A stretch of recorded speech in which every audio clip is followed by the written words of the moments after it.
네, 지난 시간에 우리가 저녁하고 이제 아침에 대한 얘기, 그 저녁에서 아침으로 가는 그 과정이 이제 파스카, 눈물과 단식 안에서. 근데 이제 눈물과 단식은 배고픔, 이런 것은 이제 겉모습이죠, 그죠? 겉모습이고, 그 안에 본질은 이제 하느님의 이끄심, 축복이죠.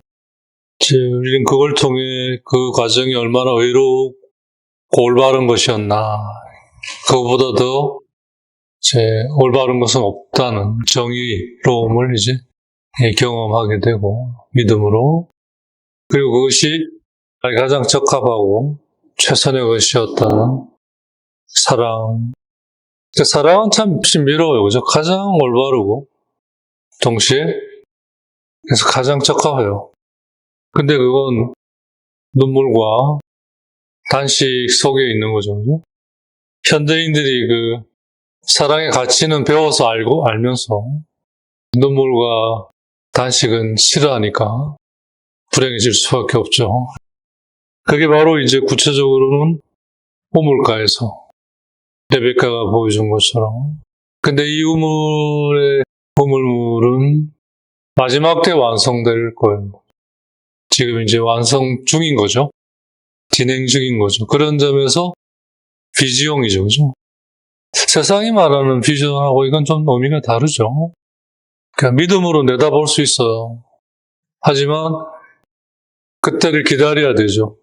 세상이 말하는 비전은 내다보는 건 똑같은데 세상의 비전은 이제 그걸 이루려고 하잖아요. 그죠? 이루려고 해요.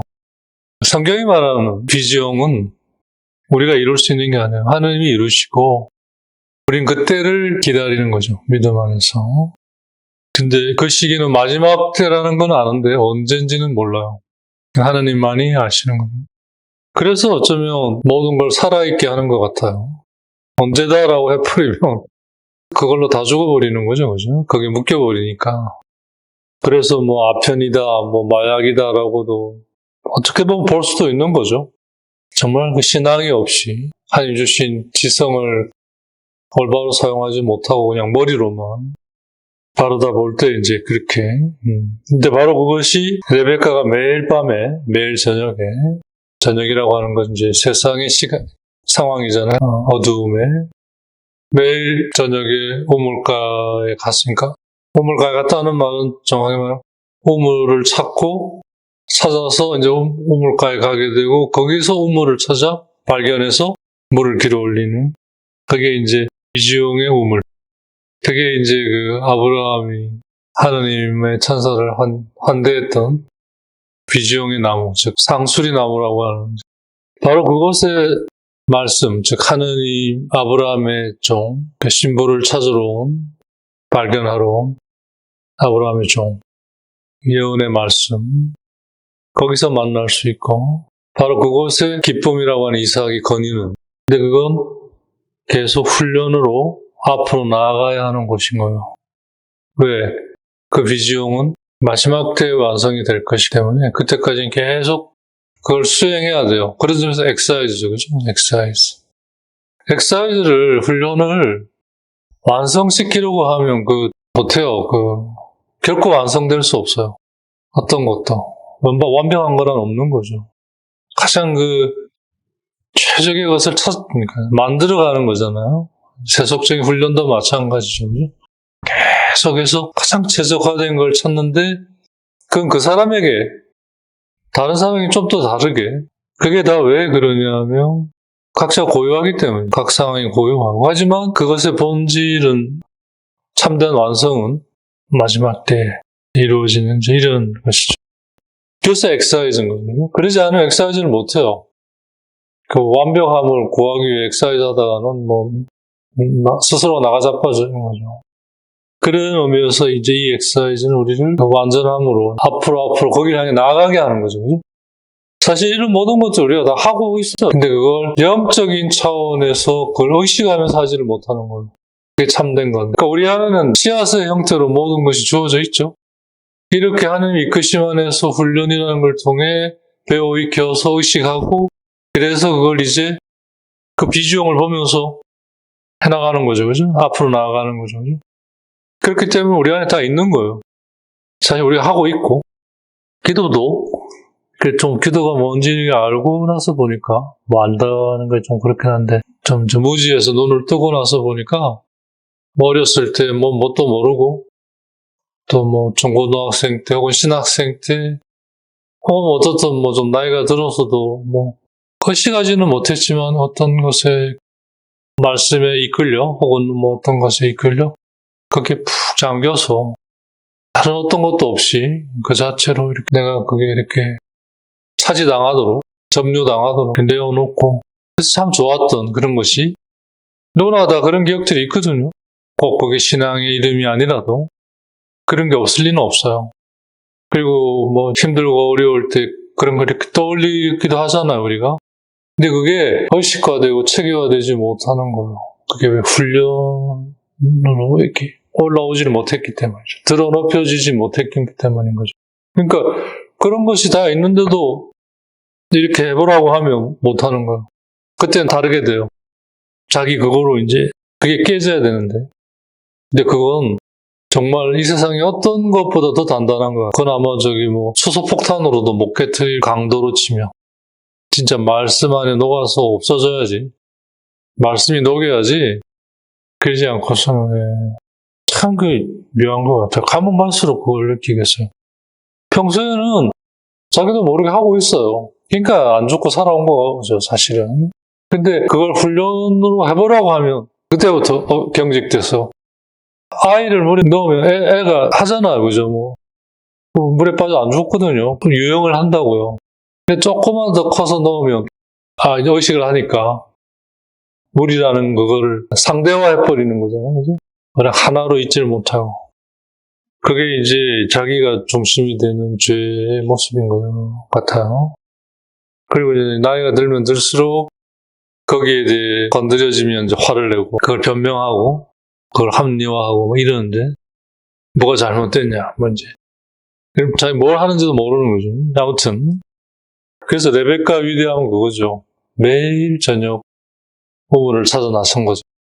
마치 아브라함이 매번 하나님의 부르심에 응답하기 위해 떠나라는 그 말씀에 응답했던 것처럼 떠나는 거죠. 같은 맥락이에요. 그죠?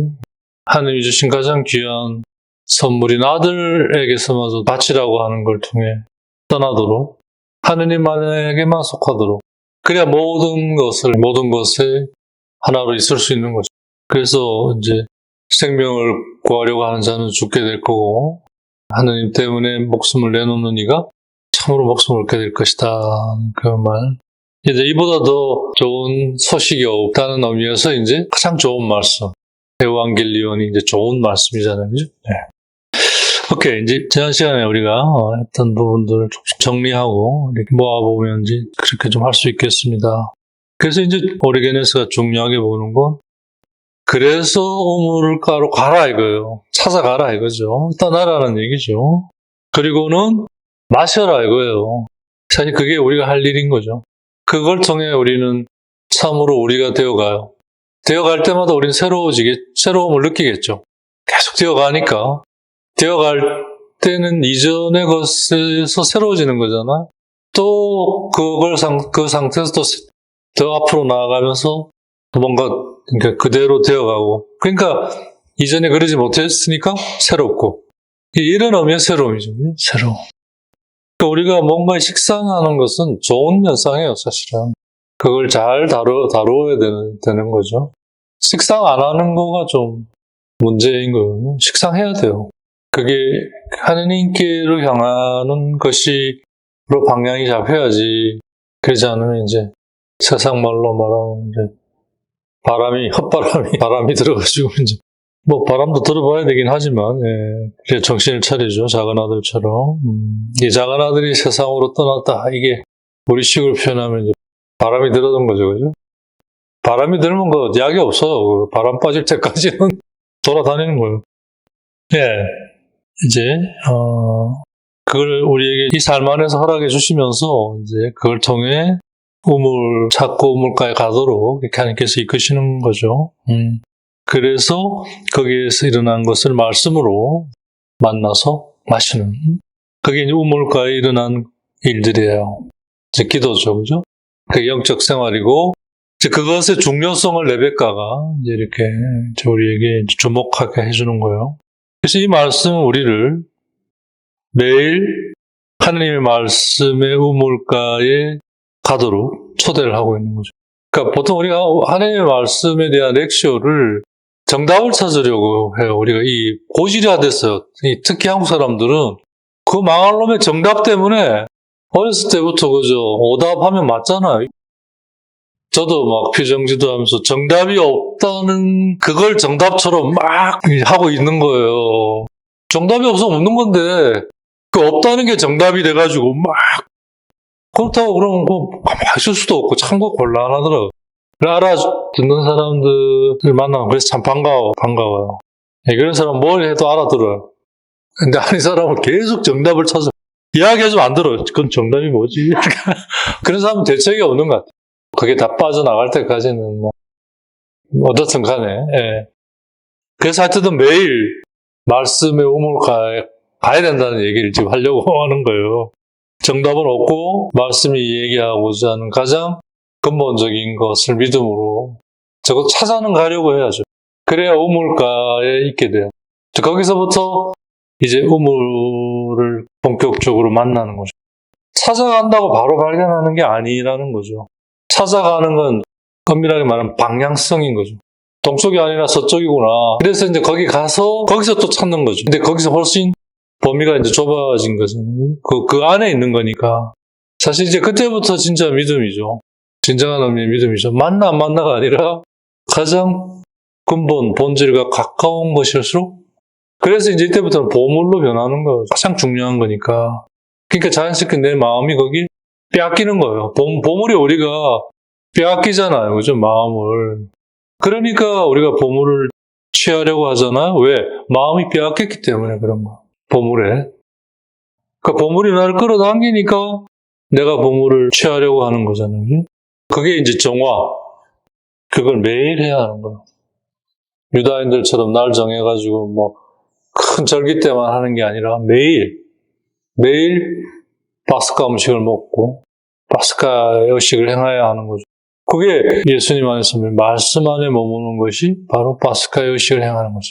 내 살을 먹고 내 피를 마시는 그게 파스카 음식을 먹는 거고 그게 바로 말씀 안에 머물러 있는. 그래서 말씀에 다가가서 말씀의 보물에 머무는 게 말씀의 물을 마시는 거죠.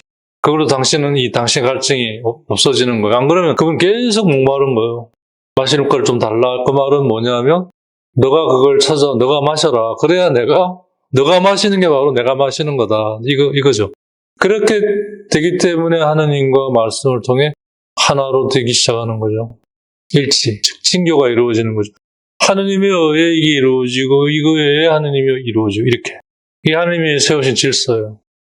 이게 바로 말씀의 물을 마시고 우물가에 서 있는 거예요. 거기에 아브라함의 아들 이삭이 거닐고 있고 거닐지만 동시에 훈련으로 앞으로 나아가고 있는 거죠.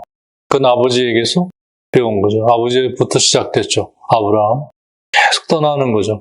그게 소위 할례, 그게 세례, 그게 정화, 물과 성령으로 다시 태어난, 씻겨지고 다시 태어난. 이게 레베카가 모습인 거죠.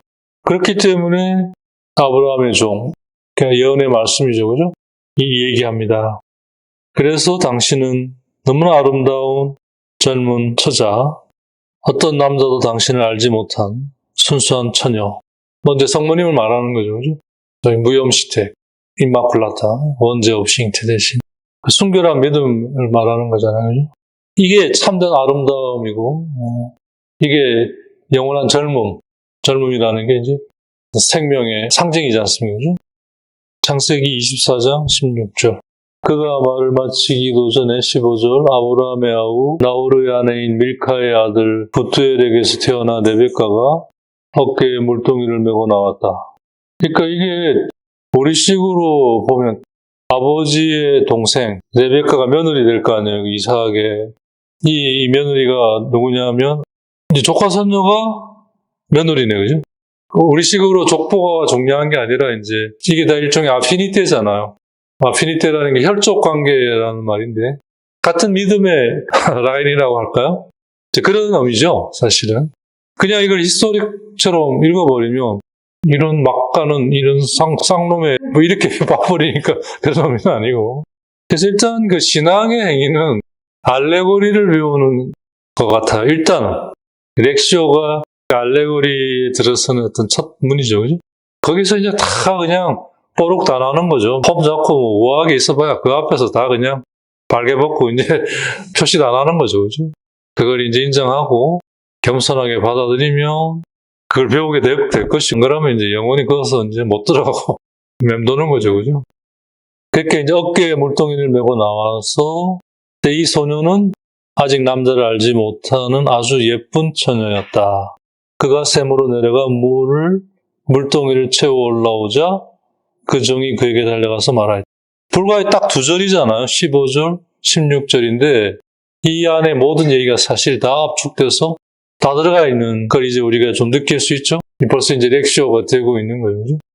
우선 신앙의 아피니티, 그다음에 이제 어깨에 물동이를 메고 나온 이게 뭘 얘기하는지, 이게 이제 보물을 찾으러 가는 이의 모습인 거죠. 그죠? 마치 그 사마리아 여인이 물동이를 이고 대낮에 우물가에 나온 거기에 예수님이 계시니까. 하여튼 등등등등. 거기서 중요한 거 여기서 아직 남자를 알지 못하는, 다음 단락에서 얘기하겠습니다만은 이게 뭘 말하는지를 좀 얘기를 해주죠. 이제 이게 이제 정결과 관련 지어진 의미가 되겠고요. 되게 중요한 건 아주 예쁜 처녀. 진짜 아름다움이 뭐냐?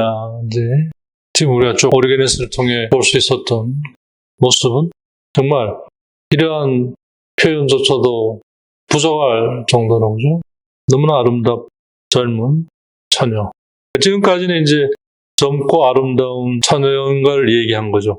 다음 단락은 남자를 알지 못한다는 게 뭘 말하는 건가? 당연히 처녀가 뭐 남자를 알지 못하는 거죠. 근데 왜 이 말이 붙었는가? 이걸 또 이제 렉시오 해보는 거죠, 그죠? 그래서 이제 그 렉시오가 되어야 보물이 드러나고, 보물이 드러나는 것이 이제 렉시오고, 같은 말이긴 텐데요. 그래서 거기에 이제 내가 이끌리게 될 때, 완전 빼앗기게 될 때, 내 자신이 빼앗겨지는 거죠, 그죠? 내가 없어지는 거예요, 그 순간. 왜? 그게 날 차지해서? 그 순간 뭐요? 그 말씀이 내가 돼버린 거죠. 나를 다 빼앗아 버렸으니까. 그러니까 머물 수 있게 되는 거죠. 함께 있을 수 있게 되는 거죠. 그게 관상인 거예요. 진정함의 렉시오는 그래서 관상이 될 수밖에 없는 거예요. 렉시오만 하고 끝날 수가 없어요. 그렇게 되어야 렉시오가 단지 기술 테크닉이 아니라 존재 방식은 삶의 방식으로 이루어지는 거 아닌가요? 그죠? 그 일종의 이제 이런 게 매너리즘이지 않습니까? 그죠? 그래서 렉시오로 끝나버리면 이제 이게 매너리즘이 돼버리는 거죠. 이게 근본적으로 관상과 연결이 되는 거예요. 왜? 빼앗기니까 내가. 근데 그게 일어난 게 바로 물을 기르러 밤에 나왔다는. 그러니까 밤에 우리는 있어요. 우리가 지금 이 사는 삶은 밤이에요. 여기서 우린 매일 물을 기르러 나가요. 말씀에. 오케이, 이제 다음 단락이 이제 레베카의 그 비리지니테, 참된 그 처녀성이라고 할 때, 요즘 이런 말 하면 너무 꼰대 냄새가 나가지고, 고리타분한 냄새가 나. 어쨌든 그 영적인 의미니까요. 그 부분은 좀 보도록 하겠습니다. 젊고 아름다운 처녀였다. 그래도 됐는데, 어떤 남자도 알지 못한. 그걸 왜 그런 성경이 얘기를 하고 있는가? 거기에는 항상 뭔가가 뜻이 있다는 거죠, 그죠? 그러니까 이게 교우들이 성경 말씀을 대하는 태도였어요. 말씀 하나하나도 소홀히 하지 않는. 하지만 호기심이 아니라 더 하느님을 찾고 만나기 위해, 즉 매일 저녁 우물가에 나가고자 했던 레베카의 모습이 이거죠, 그죠? 이건 바로 예수님의 모습이었죠, 사실은. 예수님하고 당시 유다 지도자들하고 근본적인 차이는 유다 지도자들이 이게 없었던 거죠. 그냥 주어진 대로 그냥 율법 하니까 율법, 그냥 일종의, 그러니까 이런 거는 이데올로기라고 보통 우리가 부르죠. 이념이죠, 이념.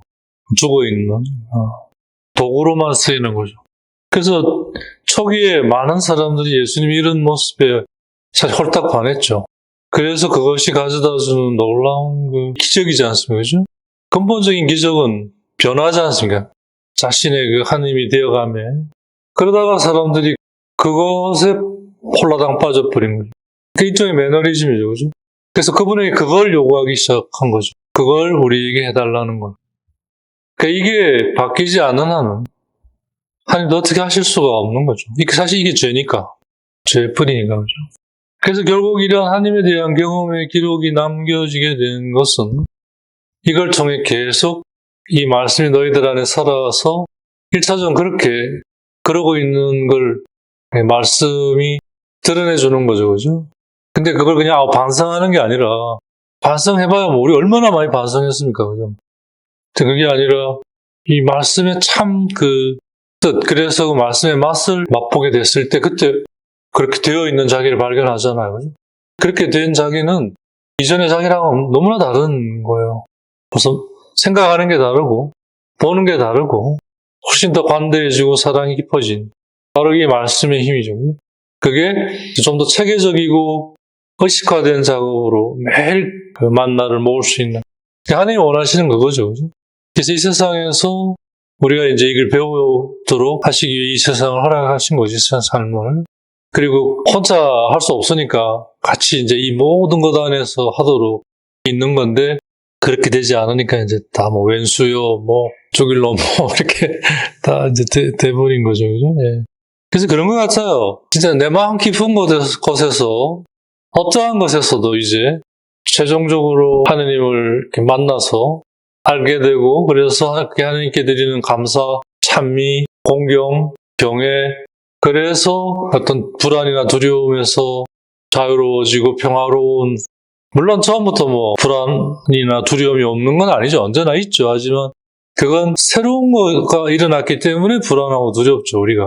하지만 이제 그걸 그 새로움에 이제 대면해서 신앙으로 이렇게 말씀 안에서 이렇게 하느님을 찾고 방금 말씀드린 그런 이제 하나님을 알아가고 맡드리면서 드리게 되는 감사와 찬미 그게 이제 내 삶의 주도적인 것이로 있다면 저는 그런 생각이 들어요. 이제 됐다.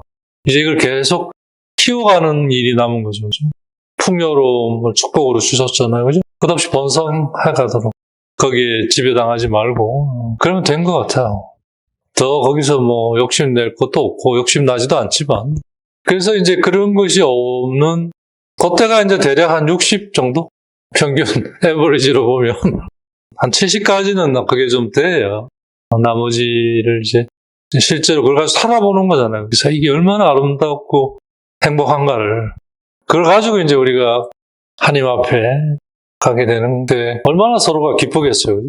하느님은 그걸 허락하신 것에 대한 기쁨이 있을 거고 우린 그걸 뭐 완벽하게 해내진 못했지만 이걸 완수해 가면서 믿음 안에서 희망을 잃지 않고 레베카처럼 인내하면서 하나님이 이루신 이것을 예물로 드릴 수 있을 때 바로 그게 이제 천국 우리가 떠나왔던 낙원 파라다이스 이제 거기서는 뭐 더 이상 뭐가 좋고 뭐가 나쁘고 가리고 따지는 게 아니라 모든 게 하나님 안에서 생명이 되는 그런 뭐 이거 왜 더 뭐가 있겠어요, 그죠? 거기서도 또한 그게 계속 ongoing 계속 이어지겠죠. 우리는 완벽하지 않으니까 그렇게 해서 영원히 그게 지속되면서 완성 그 자체가 완성인 이런 이게 이 성경이 얘기하는 하나님이시고 하나님의 질서이고 하나님과의 관계이고 거기에 우리가 이렇게 초대되어 있고 그래서 이 모든 것들이 서로 작용하고 있고 그걸 예수님이 사셨고 남겨주셨고 우리를 알아가게 하셨고 이렇게 남겨놔 주셨으니까 그걸 이제 보고 배우는 거죠, 그죠? 예, 그런 의미에서 이제 레베카의 표현을 빌리면 어떤 남자도 알지 못한 그 부분을 이제 그래서 아까 얘기 드린 대로 어떤 것도 소홀히 하지 않지만 자기 호기심이나 관심이 아니라 어떻게 하면 더 하느님에게 더 다가갈 수 있을까를 고민했던 여부들의 모습 그게 바로 예수님.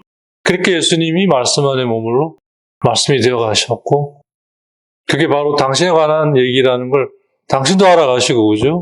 예수님도 처음부터 뭐 당신이 뭐 착한 목자고 세상에 비치고 그렇게 인지하지 못하셨을 거예요.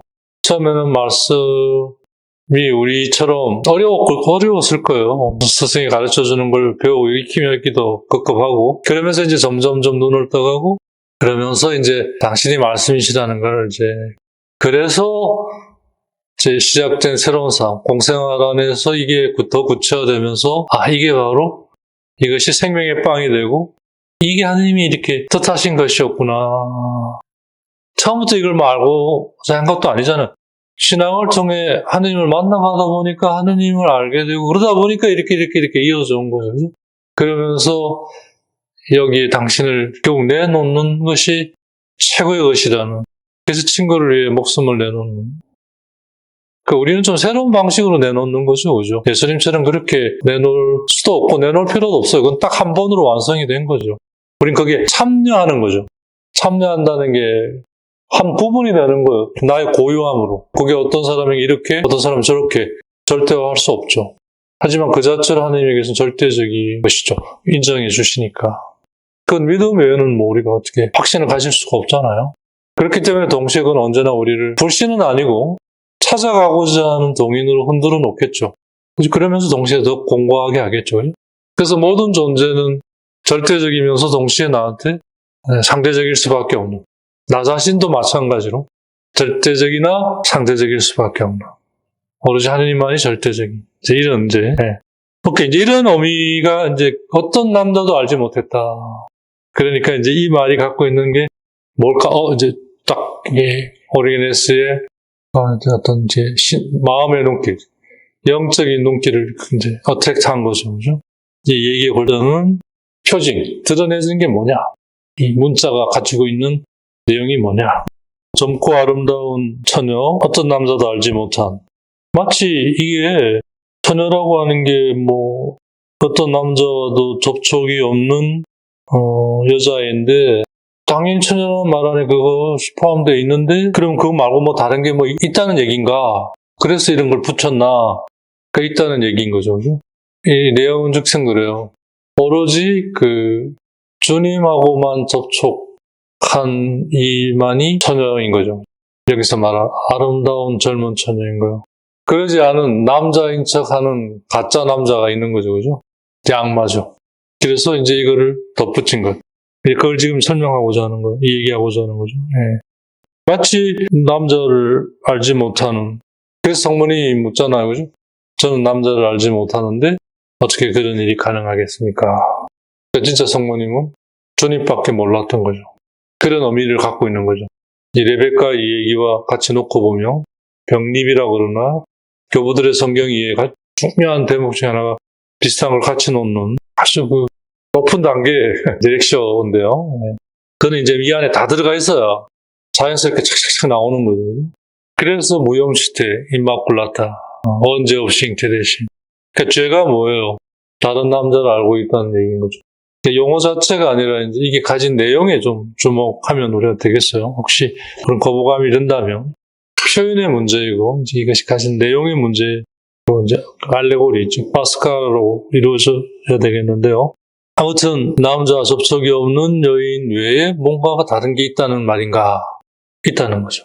이 성모님의 얘기, 전 남자를 알지 못하는데 바로 그래서 전능하신 분의 힘이 너를 감싸고 성령이 너에게 내려올 수 있는 거죠. 이게 우리가 하느님을 맞이하는 첫 단계예요.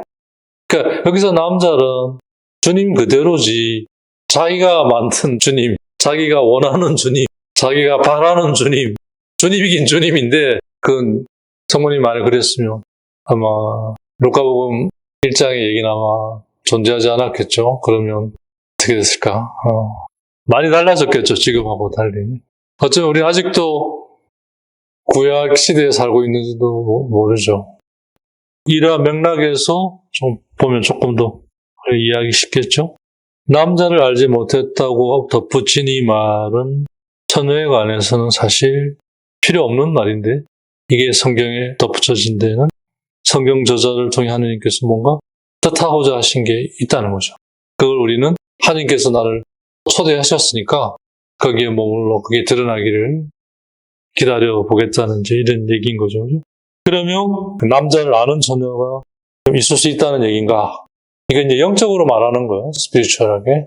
육적인 의미가 아니라 바로 이 것 안에 우리는 역사적인 얘기로서는 도저히 다다를 수 없는 어떤 영적인 영역, 즉 신비의 영역에 이르게 되는데 사실 이건 자기가 오르게네스가 자주자주 이야기한 알레고리라는 그 말로 이건 역사적인 얘기로 다가갈 게 아니라 앙티슈드 미스테르, 신비의 선으로 다가가야 한다는 거예요. 그러니까 뭔 말이냐면 신비도 실과 같아서 신비 그 자체로는 아무 힘이 없어요. 우리가 얼마든지 그걸 끊어낼 수 있어요. 근데 신비가 서로 얽히고 설키고 이 신비는 이렇게, 저 신비는 저렇게 서로 엮어서 하나의 천이 될 때 이게 새 옷인 거죠. 이게 바로 새로워진 나를 말하는 거고, 이게 하느님처럼 되어가는 나를 말하는 거고, 이게 인간의 데스티니예요. 우리의 최종 종착지죠. 우린 여길 향해 다다르게 돼요. 결국은. 만일 다른데 간다면 끝나는 거죠. 영원한 죽음이죠. 그리고 모든 건 여길 위해 쓰이고 그렇게 쓰일 때 그 자체가 완성이 되는 거죠. 각각의 것은. 어떠한 것도 소홀함이 없이 의미를 가지는 거죠. 비록 사라지는 것도 그냥 사라지지 않았고 그 의미를 남기고 사라지는 거죠. 그러니까 바뀌는 거죠. 그건 사라지지만 그게 남긴 의미는 그 사라진 것이 의미로 변해서 존재하는 거죠. 그 어떠한 것도 때에 쓰이는 건 없어요. 제대로 쓰이면. 그게 뭐냐면 인간의 그 데스티니에 이르도록 쓰이면 그렇게 되는 거죠. 그래서 이건 신비의 직물, 천이라는 얘기죠. 그러니까 우리가 이걸 이렇게 저렇게 짤 수가 없죠. 우리가 하나님 안에 말씀 안에 머무르다 보면 말씀이 그 내용대로 우리를 그렇게 짜는 거죠. 우리 안에서. 그래서 그게 드러날 때 우리가 하나님 주신 그 능력으로 알아듣게 되는 거죠. 아, 그렇구나. 그러니까 우리는 뭘 하는 게 아니에요. 실제로 이 부분에 있어서는 알아듣는 거죠. 드러난 걸 알게 되는 거죠. 아, 그렇구나. 내가 할 수 있는 게 아니었어요. 난 단지 그걸 알아본 거죠.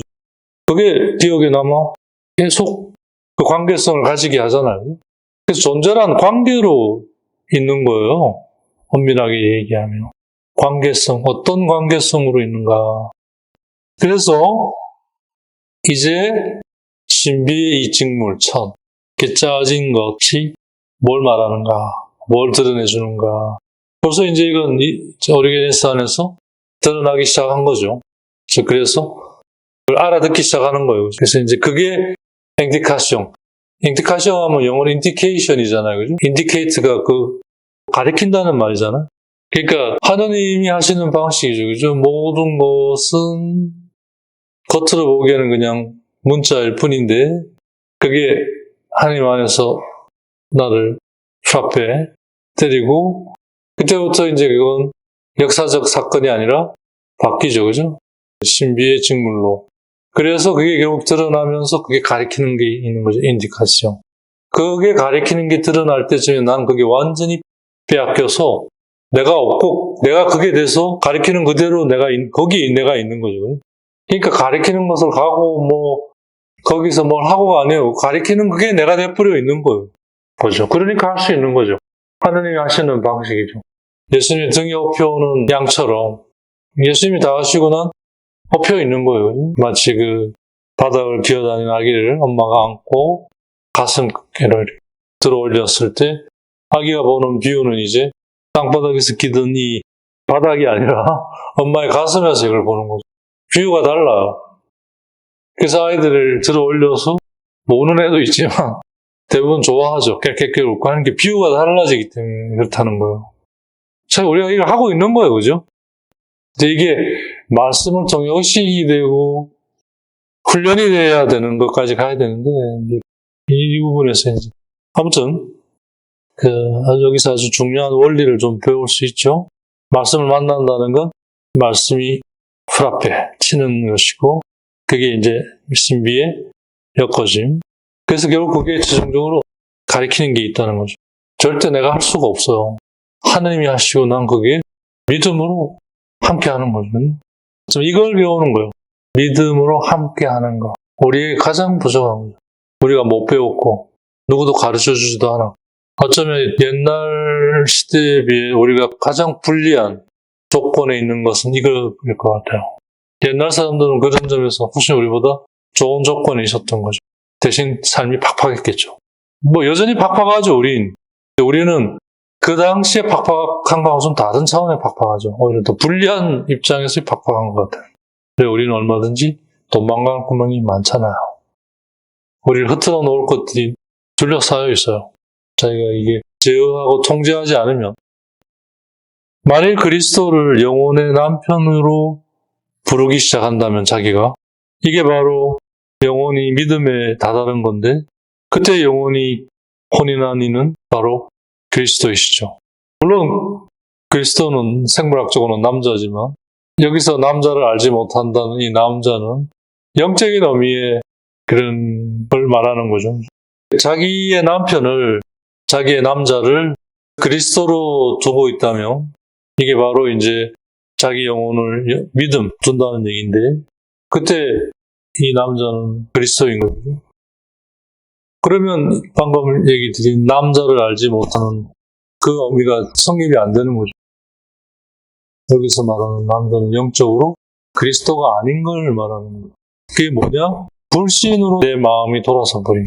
그래서 그 남자와 내가 혼인하고자 하는 밀과 가라지 비유에서 우리가 뿌린 게 밀이지 않았습니까? 라고 할 때 주인이 우리가 자고 있는 사이에 악마가 와서 뿌리고 갔나 보구나 할 때 그 악마가 남자인 거죠.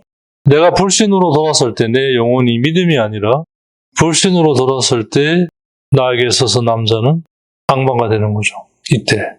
즉, 그 악마라고 불려지는 그 남자, 그걸 알지 못하는 이 처녀, 진정한 의미의 처녀인 거죠. 그 악마를 알지 못하는 이 말을 말하는 거죠. 제가 남자를 알지 못하는데 어떻게 그런 일이 가능하겠습니까? 악마를 알지 못하기 때문에 가능한 거죠. 적어도 우리들의 경우에는 악마가 어떤 존재인지는 악마와의 그런 접촉을 통해서 좀 알아야 주님을 맞이할 수 있는 거죠. 악마에 대해서는 참 아이러니한 거죠. 악마에 대해 좀 알아야 악마에 대해 모를 수 있어요. 참 역설적인 얘기거든요. 악마에 대해 모를수록 남자를 아는 거예요. 악마를 아는 거죠. 예, 오늘 여기까지.